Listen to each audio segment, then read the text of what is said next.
I've got my coffee. Let's do this. Even though my current appearance doesn't exactly match what I'm about to review, uh, I promised this time would come to my more consistent viewers, and today we're finally getting to it. The review of Nosferatu 2024. Uh, I've been waiting to get to this movie for a hot minute, and I'm actually really glad to as well because I believe this movie's going to kind of catch a new of a bump because it's finally starting to hit streaming, like I think like Prime and whatever. So I feel like that helps to kind of make it a little bit more appropriate to kind of get it now, even though realistically I probably should have gotten because I got this because I'm a dinosaur, so I still buy DVDs. I mean, I'm gonna buy them when they're gonna continue to make them. So fucking sue me. But I actually, when I bought this movie on DVD, because unfortunately I did miss this movie in theaters. That's why I didn't have a review back when around the time it came out, which was Christmas time of last year. But that was okay because once the DVD and Blu-ray went available for pre-order, I jumped on it immediately and got it the day of physical release. Anyway, again, I got my coffee. Let's jump into it. Nosferatu is directed by Robert Eggers. Now, those of you who may not know, Robert Eggers is the same guy that directed The Northman, The Witch, The Lighthouse. I want to think there's something else he did recently, but I'm not entirely sure. Uh, Personally, one of these days I will get to The Northman, which is a high recommend for me, but I digress. Nosferatu is directed by Robert Eggers. It stars Bill Skarsgård, Nicholas Hoult, what's it? Lily Rose Depp, who is Johnny Depp's kid, and the great Willem Dafoe. I remember before getting my hands on this movie, I actually went through notable measures. I went ahead and watched the original, and then I actually ended up, for the first time ever, I watched the Werner Herzog version from the 70s, which for some reason I can't help but feel like this movie does kind of draw from both. Now, for the record, I love this movie. I remember from the time I first saw a trailer for it, in truth, when I first heard that they were remaking this movie, I I kind of thought to myself like, oh, here we go. Hollywood's out of ideas once again. Until I heard that it was Eggers directing this movie. Because I liked The Witch. The Lighthouse is okay, but I really loved The Northman. So to hear that Eggers himself was doing this movie, I was actually really, really fucking excited. And then, of course, I saw the trailer and I was immediately fucking hooked. Now, that being said, I don't do spoilers. And again, unless the film fucking sucks, or if I'm doing like maybe a plot discussion video. But if you've been watching my reviews for a while, I always talk about what I liked, what I didn't like, and then I kind of, then I give my film the scoring and everything like that. I'll actually go ahead and I'll start with the one thing I really didn't like about this movie, which is actually really just a small gripe. But the one thing about this movie that I kind of have something of a gripe with is the runtime. Which again is actually, which is one thing I kind of didn't like, but I also kind of did. Because as you can see from looking at it, I bought the extended director's cut of the film. And it's kind of like a Lord of the Rings factor that kind of like once you watch the extended version, you can't you can't go back to the theatrical version because it just doesn't feel right. And I guess if I'm being a real, like, why I kind of didn't much care for the runtime is that, again, like Lord of the Rings, that you start watching this film and you get so hooked into it that before you know it, like, you cannot make plans before watching this movie. Otherwise, you're gonna, one minute you're gonna be like, oh, okay, it's 7:30, it's fine, and then you look up and it's like, you're like, oh fuck, I'm late. It's something like that. But then again, I suppose if you've got plans, you probably shouldn't be sitting on your ass and watching a movie. So I guess that's more of a strike against me. But yeah, that's pretty much my gripe, really. Now to move on to the pros, and there are many.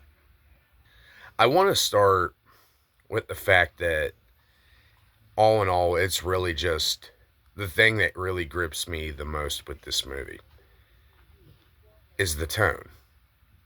This movie captures that kind of sullen, dark, gothic, gritty atmosphere fucking perfect. That kind of almost dark ambience that you would almost have to go to older films to watch. I'm uh film and cinema is my favorite visual medium. And from, I guess, one cinephile to another, I can clearly tell that, yeah, Robert Eggers this is a man who really loves his cinema, and this man gets it, and he captures the tone and atmosphere appropriate for when making a film like this.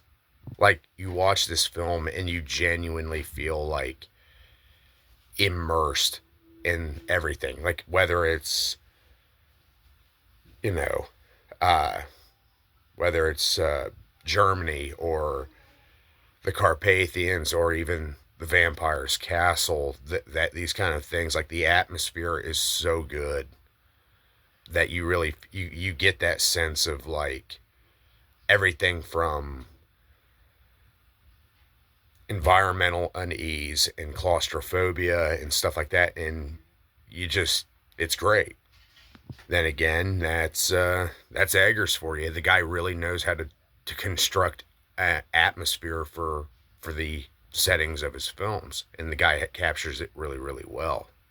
That's often why, like, when he gets to movies like The Northman, like, I tell people, if you really want a good look into what the Viking Age in Scandinavia and Europe and stuff like that was really, really like, watch The Northman as opposed to TV shows like The Last Kingdom or Vikings or whatever, because the latter is just basic bitch modern day Hollywood bullshit, whereas The Northman actually took, Eggers took the time to capture that kind of historical uh, accuracy and realism.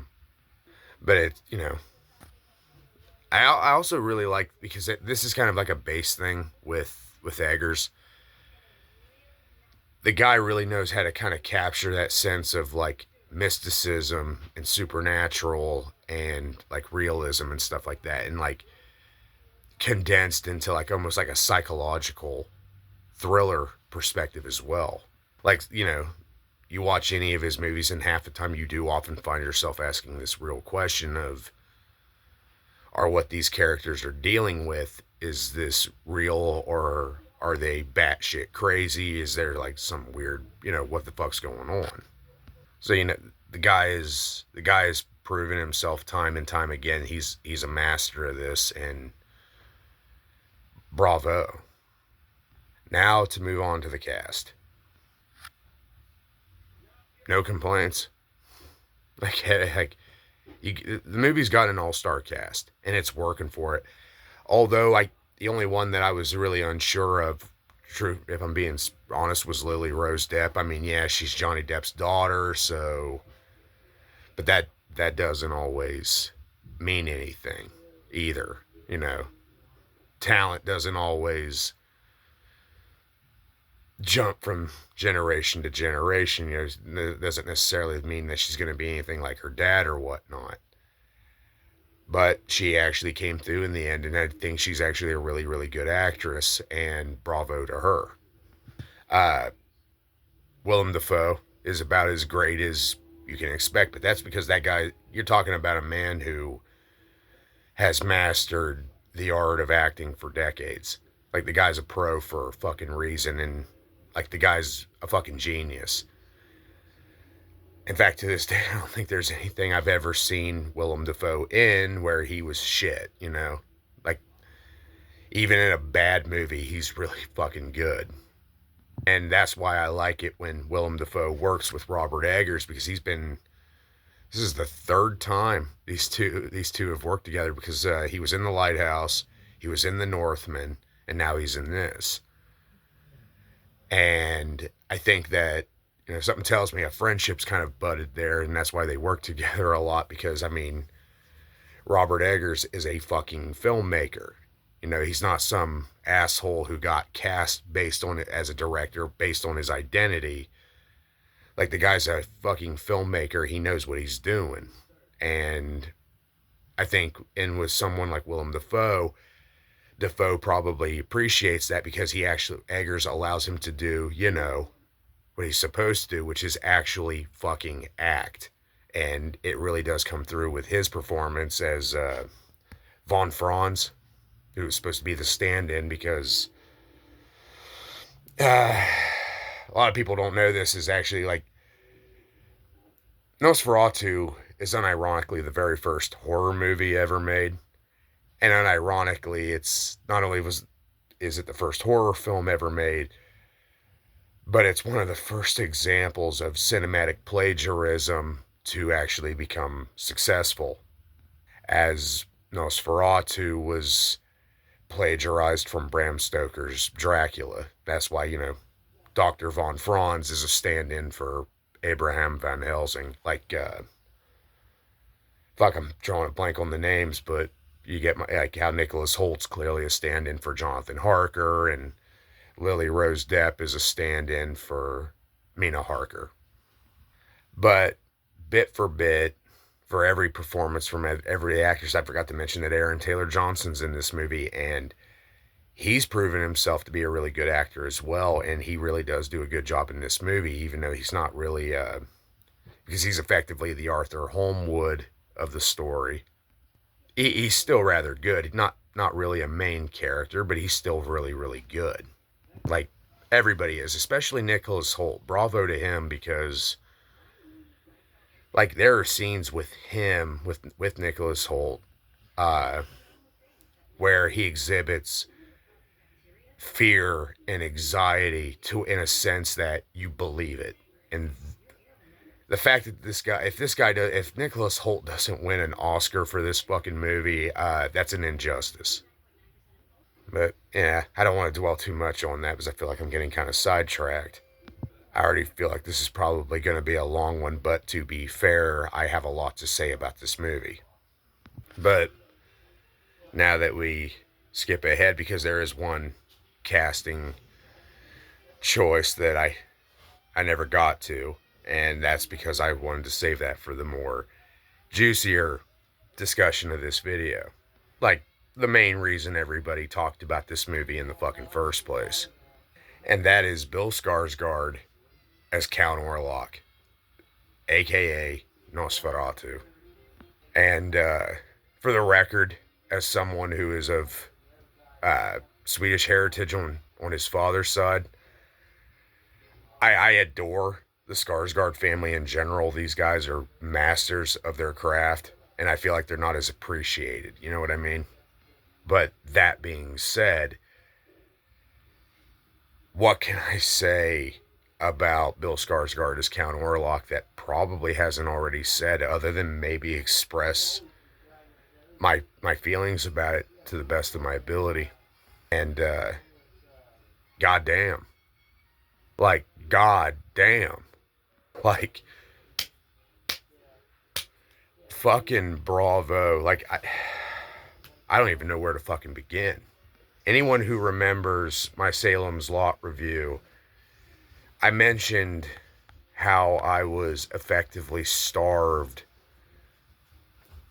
for not necessarily like a good old school like gothic monster movie, but like just a good, genuinely solid kind of artistic vampire story. You know, I always thought to myself that the vampire was kind of overplayed. That,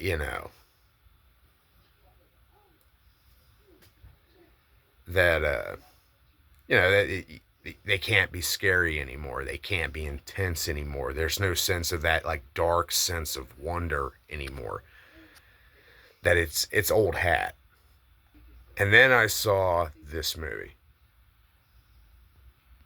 Better yet, I saw Bill Skarsgård as the vampire in this movie.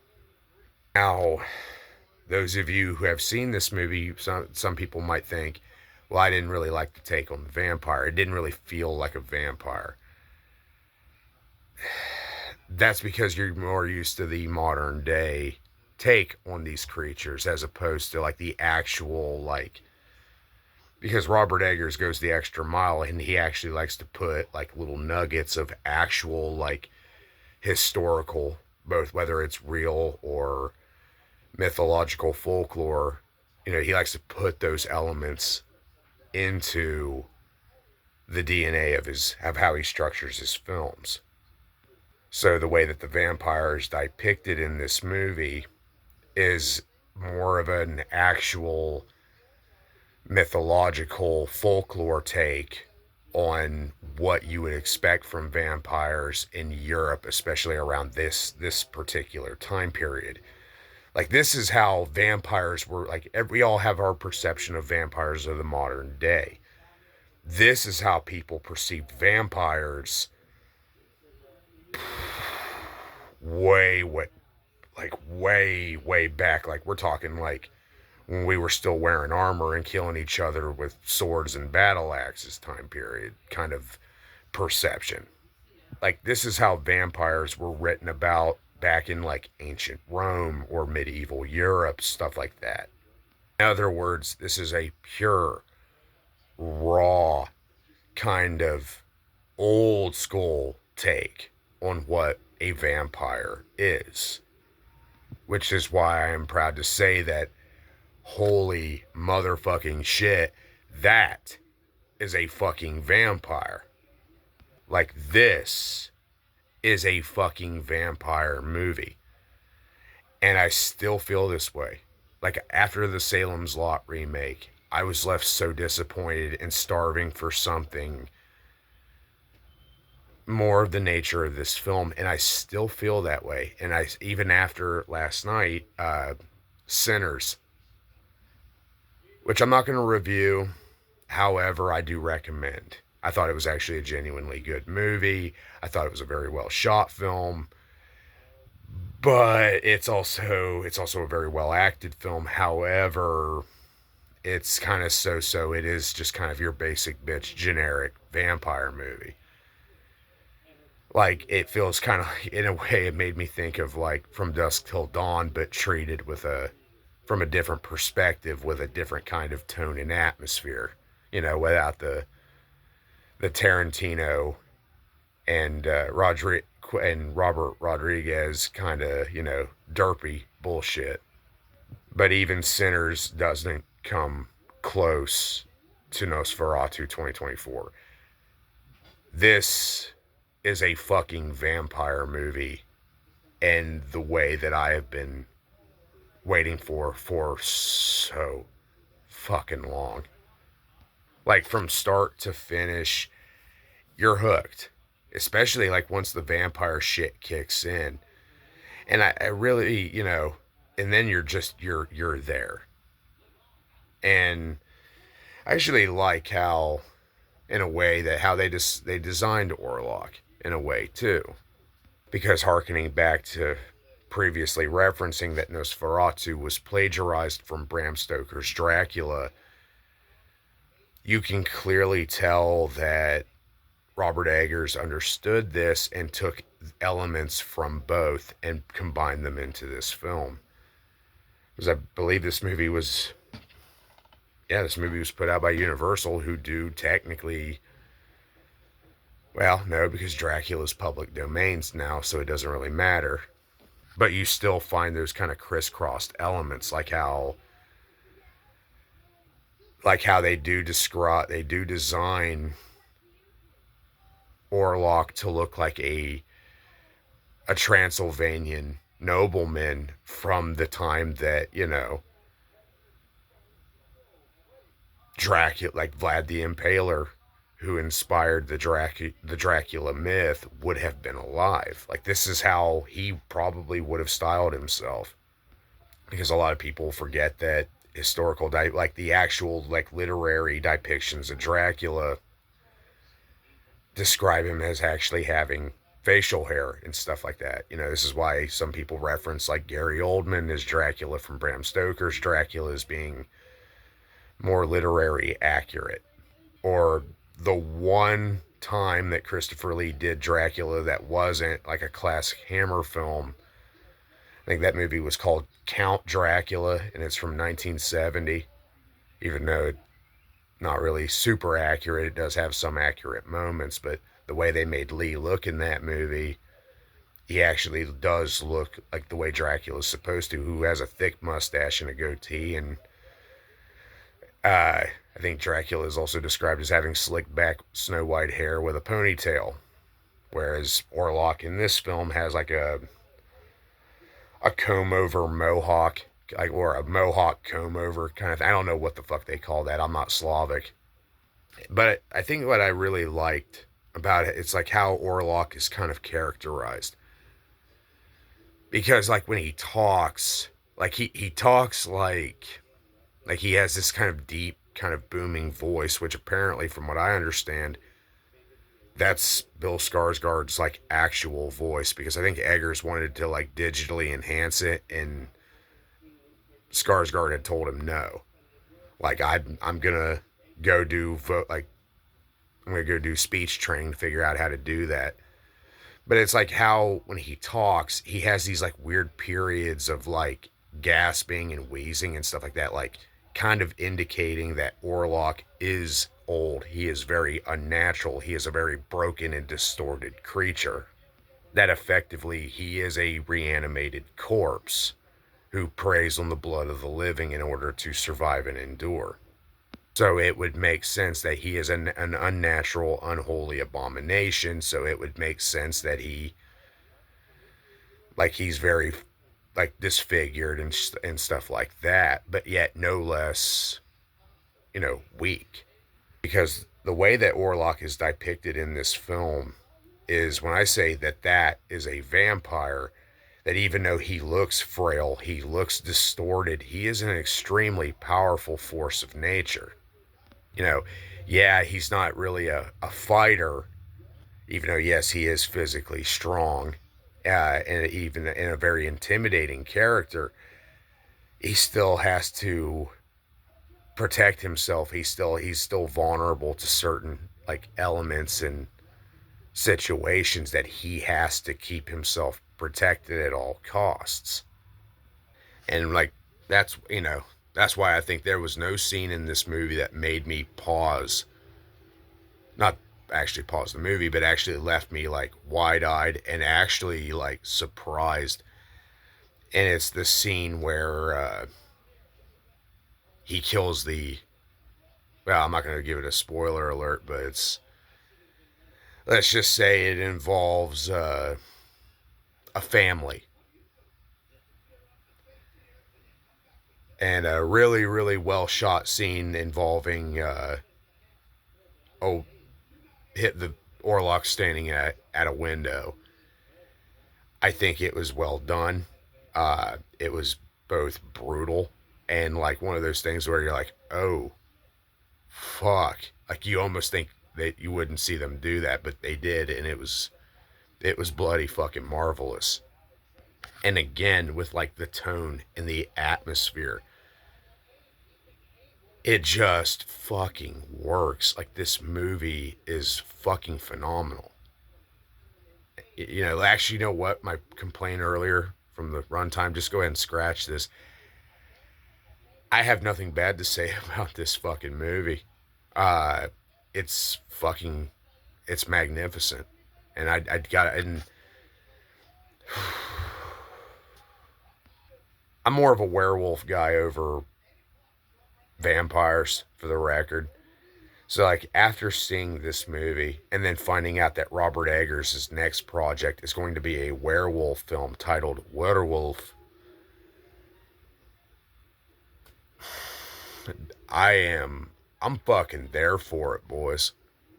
Because I got to thinking, like, the whole time watching this movie, like, if this guy can do vampires, like, in such a classic nature like this and still make them intense for a way that could actually trigger some kind of reaction from modern audiences, or from, like, from, like, the modern viewing audience. Imagine what this guy could do with werewolves.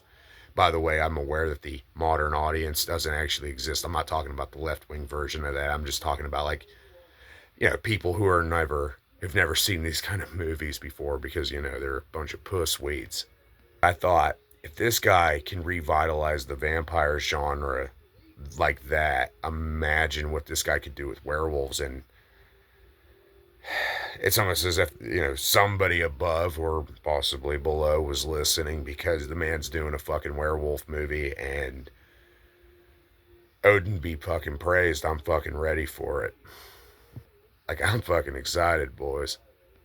Well, those of you been around here long enough to know I do a score based on 1 to 10, and whether where I give the film a final appraisal, and by recommend, whether I would recommend or not recommend or what have you.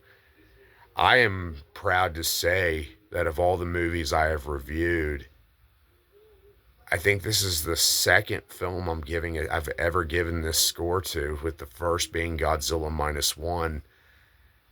I give Nosferatu 2024 Robert Eggers Nosferatu, because give the man deserves credit every bit possible. I give this movie a solid 10 out of 10, and I highly, highly recommend, and I cannot recommend it even fucking harder, without taking a copy of this movie, melting it down, loading it into a syringe, and shooting it into your motherfucking veins. This movie is phenomenal. Don't be a bitch. Fucking watch this movie. Yeah, owe it to yourself for something, for an experience. And that, boys and girls, is what this movie is. I'm gonna watch this now. Like, I've hyped myself up. I gotta watch this movie again. I love it. It's funny because I actually haven't watched it since I bought it, and that's been like 2 or 3 months ago. And but I kept thinking, I've been putting this review off long enough, and I have to get to it. And I know there are people who are waiting on it, especially people who are close to me. And I'm finally happy that I was finally able to knock this off the list and finally get to it. And especially knowing that this movie is available on streaming now, watch it. If you have Amazon Prime, watch this. Or, be a pro and actually buy the physical copy and own it like an adult, instead of, wasting your money on a bunch of corpo streaming services that'll dick you over the first chance they get. But I digress.